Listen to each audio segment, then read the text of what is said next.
Hello to my family and friends. This is a recording for the September 6th, Friday, 2024, and 5 minutes or less, the summary of the main points of the weekly Torah portion.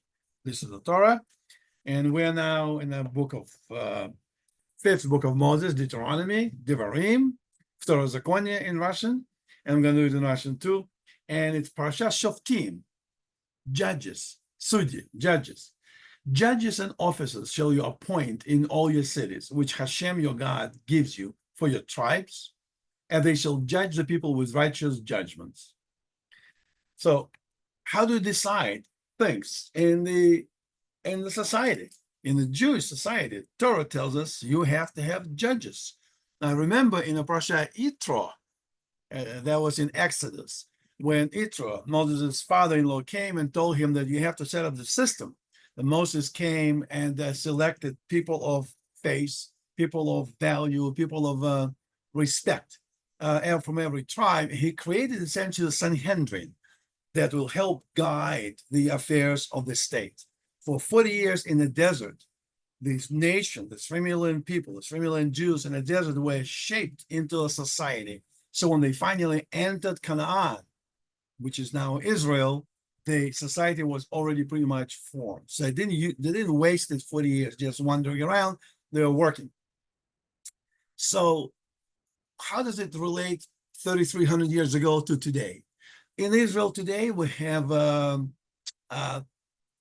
controversy between right and left, religious, non-religious, reform for the judicial, non-reform from judicial system. Several months ago, we had, let me see if I can do the share screen. We had a discussion, 36A, perplexed 36A. Let's see, I'll try to get that chart. Here it is, just briefly look. We look at the different forms of the government. We're talking about ancient Israel. There's a Torah, Knesset, king, and Beis Din, the government and the court. In America, Congress and Supreme Court. In Israel, today, they have a Knesset, the government, and we have a Supreme Court. We're closed on this. That's 36A in the perplexed. If you want to look at it, look it up. Recording 36A.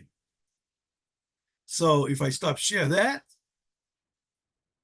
come back to this, we'll continue. So basically, when you think about what happens in Israel, what all this problem between the Supreme Court and the government reform, in the end of the day, the problem comes down between, not between right and left, but between Torah way or not Torah way. Do we want Israel to live by the way Torah tells you we should live? This is our manual. Or do we want to make a democratic country that all the rights are reserved for everybody?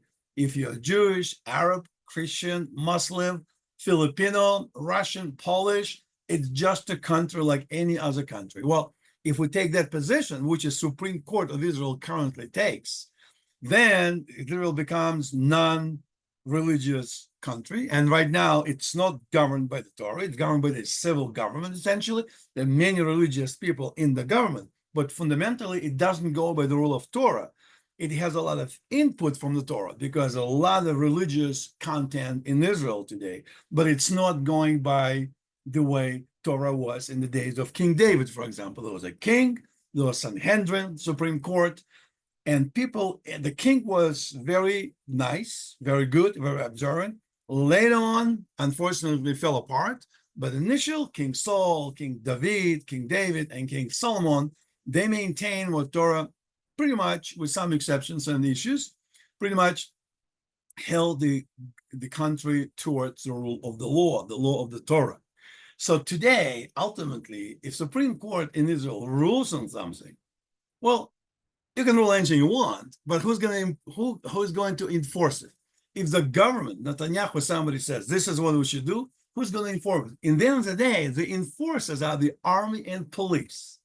It is army and police. It's the police to come to your door and tell you, don't plant this tree, or don't do this, or don't do that.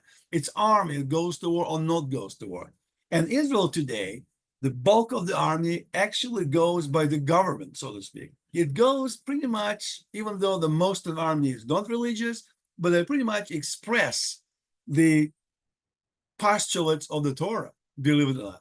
But the upper echelon, the chief of staff of the army and the top brass of the army, pretty much aligned with the court.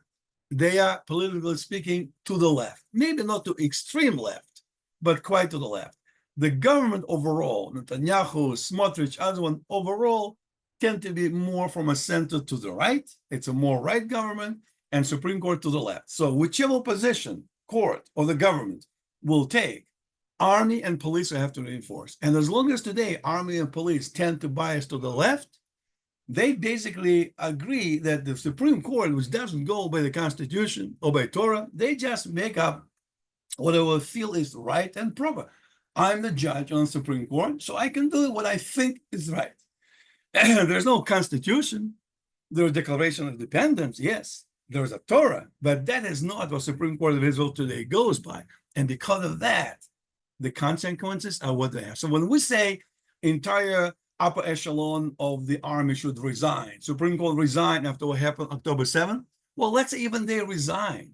Who's going to replace them? We can wish all we want that we didn't follow by the Torah, and that is the consequences. It's not going to help anything. But overall, now in Israel, the tendency is to become more, quote unquote, religious.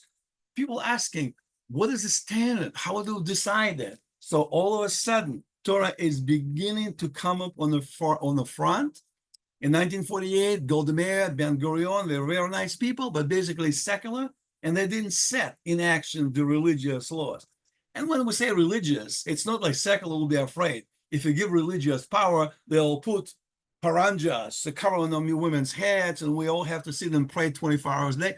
That's not what it is. The life would be the same as this today, but it will be some manual, some direction. We will not be fighting in Gaza for 11 months. We'll be fighting for 3 days, and it will be done. The world will be fought the way they were supposed to be fought, and not guided by the diplomats and the lawyers and people who run today's government, today's court and army, the top echelon I'm talking about, not regular soldiers. Basically, if I have 2 law degrees, I know better than you, the soldier. That basically what happens in Israel.